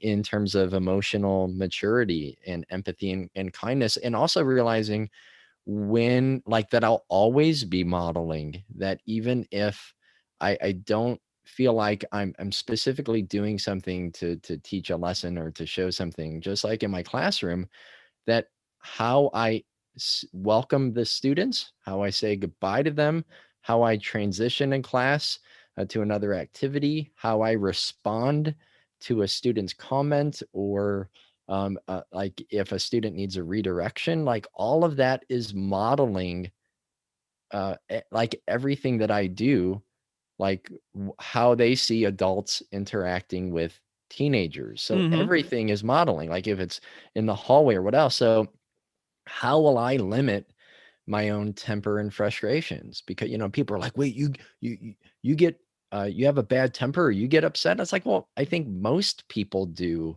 And everyone has, failings, or they let emotions get the best of themselves. But how can I limit that as much as possible? What will I maybe take my anger out on in front of my son? And I have this dread of kind of what you said, being some updated version of the song. Maybe not screaming at Fox News, but social media, or scrolling through a news feed, or seeing a bumper sticker on the back of a Dodge Ram pickup truck that sends me off, or a flag in front of a home that gets me upset because of what it stands for and what it represents, and how I'll allow that negativity to consume me, and then, like, again, modeling things in front of my own family. And there's another really important thing I hear about this line. It's you think you tell it like it is, right? I think that's such an essential lyric in this song. To me, when a person says, I tell it like it is, they're often commenting on something that is, in fact, not that way at all. It's said as a caveat to something that someone need not say, but which they say because they know it will be a hurtful thing. And they see themselves as some kind of martyr for truth, or something else as nonsensical. Like, it's a way to gird a listener to hear something likely offensive, and is a way to shield themselves from criticism, because they see themselves as like a beacon of truth in a too sensitive culture. The thing that's so irritating about I just tell it like it is, folks, is they are often immune to competing evidence. They're immune to contradictions to their claims, and telling it like it is like a built-in defense mechanism against having to have their narrow version of what they see as reality come into question by other people who are possibly significantly more informed. Right. They'll go blah, blah, blah. They'll get presented with competing evidence, and then they will always have a perfect comeback against challenges to their view. And the only real goal in the back and forth is to exhaust the other person who tries to reason the tell it like it is person out of a view that they weren't reasoned into. And it's just manipulation. So the tell it like it is line to me is so important, because oftentimes those folks are completely unpersuadable. Like, you cannot win them back. Like, they are, this is how it is. And if you say, well, here are some ideas that maybe you can consider. Oh, no, I'm not like that. And you know what I mean? So it's not a real invitation to a conversation at all. So for me, when people have said, I just tell it like it is, that's not a conversation invitation. It's, here is my view. It is meant to be provocative. It's meant to be offensive. Many people will find this offensive. But this is not an invitation to actually have a conversation about it. It's bam, in your face. So that's kind of my thoughts on the tell it like it is, folks. Yeah, Greg, those are great comments. And so much of that resonates with, unfortunately, far too many people in my own life that I can think of as those individuals who profess to be, open to dialogue, conversation, and debate. Like, oh, you can't debate anything anymore. And then when you start to actually have conversations about it, things are clearly not, a conversation. They're not a debate. They're not a discussion of ideas. It's really just, exactly a manipulation, just like you said. Yeah. Well, and then we have these closing lines. This is your life. You do it to yourself. Take the load off your mind. Go out into the world. You'll see you'll probably survive. This is your life. So you alluded to this line earlier in our conversation. Yeah. And I love this line. When I see people making snap judgments about populations of people while seeing things filtered through their television without taking into consideration the total package of challenges facing other people, like the lives of refugees or the lives of transgender people or communities of color whose neighborhoods have often been scapegoated and stereotyped, like I talked about earlier watching the news as a kid, all while getting these life stories filtered through a particular lens from a particular news channel, you have this ingrained fear of people that you've never even met. So it's like, oh, if I go out, this is going to happen to me. And Todd's saying, no, go out and actually meet people. You'll see that people are fantastic and they're not going to kill you. You're not in danger. These are just people who would probably be very happy to meet you and actually tell you about their lives if you are open to hearing their stories and asking questions from a good place and a positive heart and a positive attitude. Like that's to me what he's asking us to do. Well, Greg, I'm going to just go back and include the you whine and cry in your manly voice. Oh, yeah. This is your life. That is just so sharp. And I mentioned before, Todd doesn't need any profound play on words. The scenes he describes and creates and the people that he includes into these lyrics really speak for themselves. Yeah. Especially that part, you whine and cry in a manly voice. Oh my. It seems like most men in my family are simultaneously heroes and victims. They see the world like revolving around them, and at the same time, the world keeps them down. And it's this observation that I don't know if it's unique to my family it's not. Or not, but that's something that contrast, you whine and cry in a manly voice. It's a dichotomy. It's really so awesome. It's perfect. It's competing. It's like this manliness and then crying. And it's just these competing things that go against each other in this song. And I love the way Todd played that in there. Right. And that contradiction coupled with like a lack of self-awareness, the people who, they do everything right, but also somehow they can't do anything right. It's this macho, all-powerful male figure who feels somehow victimized by anyone who's not like them. Mm-hmm. And I love the practicality of Todd's closing words. And I didn't really make that connection with, if you go out into the world, you'll meet these people, you'll realize they're people just like you. And I really love that interpretation, Greg. And I think for my way that I heard this, thinking about it this week, is turn off the TV, put down your phone.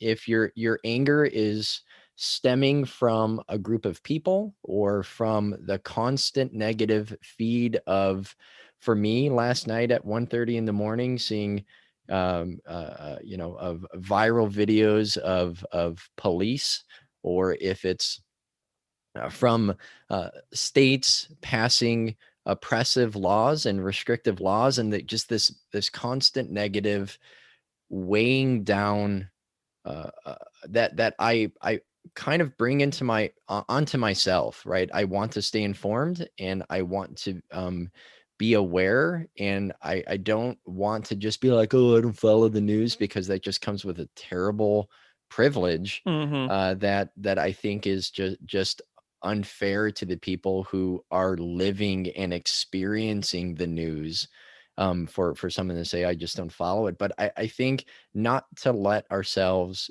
be consumed by it. So I said, I'm not going to be a Fox News dad, but I can still be inefficient, and I can be consumed with negativity in a way that won't be best for myself. It won't be best for my family. And trying to be aware that sometimes we could be the source of our own discontent, to do something else, to build something, to make something, or to be something. And for me, you want to stay informed, right? So for me, an interesting way of staying informed is also to meet people in my community. Yeah, exactly. Because talking to people around you is learning, is Exactly. news, is being informed. Like if you go to like we have a place in Buffalo called the West Side Bazaar, which is a series of restaurants that are from, stalls of food from all over the world. And all of the people who run these stalls are immigrant to the United States and have started these businesses. And if you go and have a conversation with 10 of those people in a row, that's essentially like reading 10 news stories. Yeah. Do you know what I mean? Mm-hmm. That can inform your perspective just as much as being like dialed into WashingtonPost.com's app. That's such a good point. That's a good point. That's kind of how I'm seeing it too. Like go out into the world and get your news literally in a conversation, because you will get news when you talk to people. It doesn't always have to be the viral video. It doesn't always have to be the Washington Post or the New York Times, Well, anyway, so before we move on to the concluding section of the show, I have another vocal cover that I want to go into. And this one comes all the way from Norway. It's Michael and Theodore from the hardcore band Gnasher in Norway. They were recording some demos, I think, in their home studio. And then they saw me put this up on Instagram, and they downloaded the song from Propaganda's Bandcamp. And so here we have a version that came all the way from Norway. So let's get it on. You're not really mad at Iran or Afghanistan. You're mad at the fact that you want to take you anymore. You don't know where she is. You're going crazy in your basement hole. Clicking your remote control. Spinning yourself at the screen. Just remember your back at work. Where you can stand being the little man. Just for your trauma you can get ahead. No one really laughs at your stories anymore. You're just cynical and mean, so like fucked up boy. Your kids are at the mall. They're just getting stare at the wall. You think you tell it like it is. You say you catch the bleeding hearts. But every single day you just sit there bleeding for yourself. You wanna cry in your belly voice. This is your life. Yeah.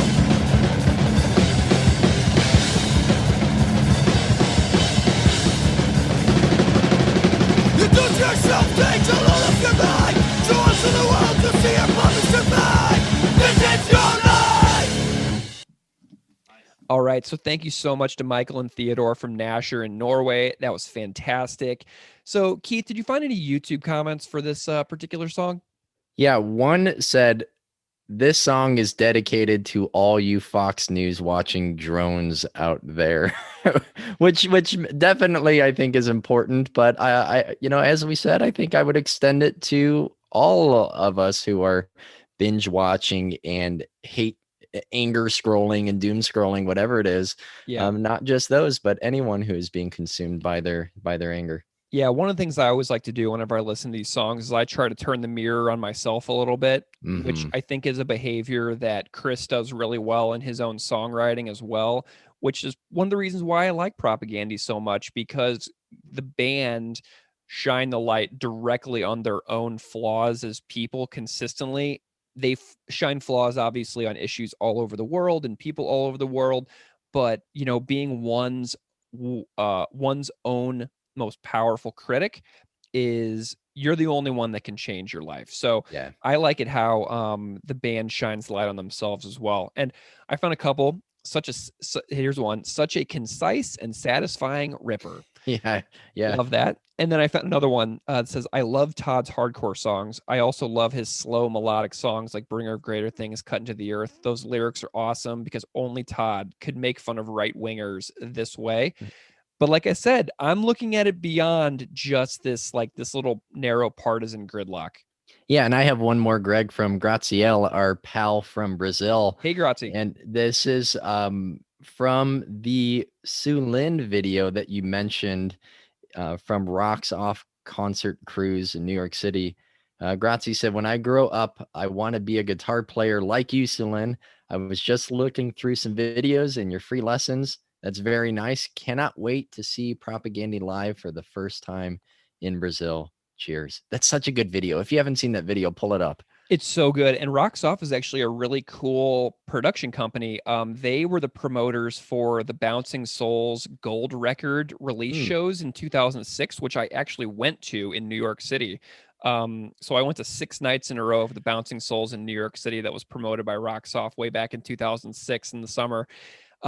But I love that they do those boat cruises. I think that Every Time I Die does a boat cruise with them also. But that video is so good because it's such a tiny stage and it's like, it's like 1,000,000 degrees in there and Sulin is just shredding and it's just such a party.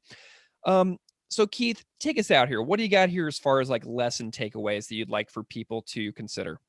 Greg, I remember in a few episodes past, you said that I feel like the band is speaking to me.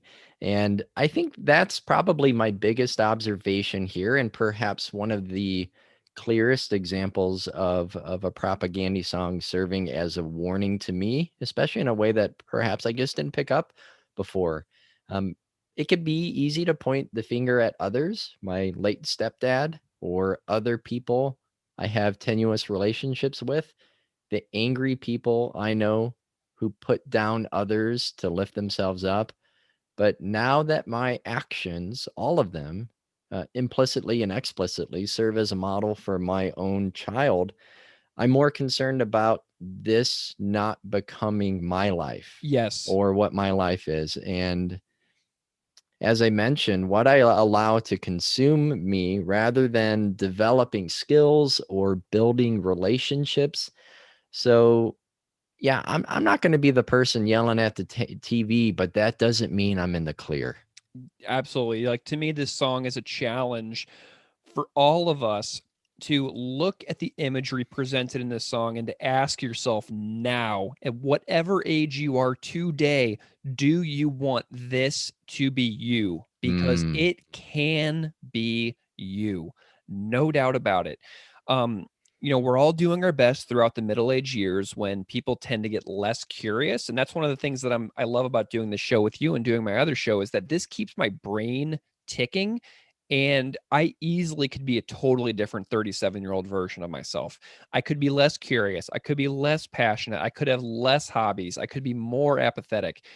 And, this is a warning of like falling into a kids these days judgmental mentality as well. Yeah, no kidding. Oh, man. And this tune asks us to stay hungry, man. Stay learning, stay healthy, keep pushing. Life can be a real slog and such a grind in so many ways. But this is a song about human tragedy, addiction, pain, dreams deferred, etc., that any one of us is susceptible to becoming the screaming in the basement hole, clicking your remote control. That can be any one of you out there listening. And I want you all to ask yourselves, how do you see that going for yourself?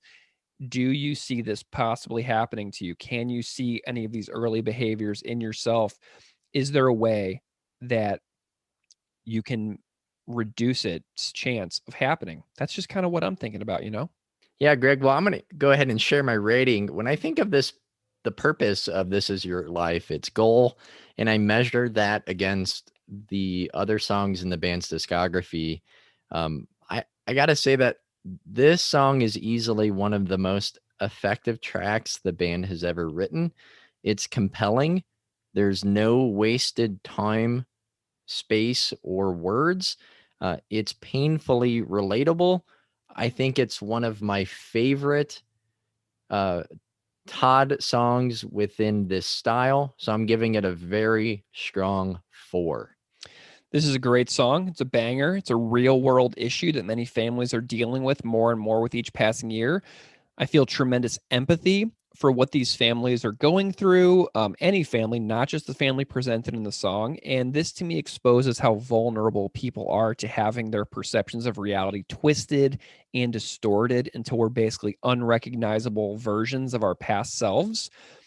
We're all vulnerable. We all need to be vigilant about our own consumption of news and media. We need to stay diligent on our media literacy skills. We need to consider what we pass through our social media feeds to loved ones and friends who trust us to be good stewards of information. And we need to be caring and compassionate towards those we have loved or love who fall down into the behaviors exhibited in this song. The people who are the ones who oftentimes are the most ranty are maybe the ones who are crying out for love more than ever. So I'm taking that into consideration as much as I possibly can. And I'm going to give this song also a nice hearty 4. Well, Keith, this has been fantastic. I'm really thrilled that this is the first time I've ever recorded an episode with you from St. Louis, Missouri. And it's been a week of travel, and 7 a.m. recording with you is a totally different experience. But thank you so much for all of our listeners out there who submitted vocal covers for this tune. That was a really cool little feature of this episode. And if you want to reach us, you can email us at propagandypod@gmail.com. You can find us on Twitter and Instagram at propagandypod. Thank you so much for listening, and we will see you next time.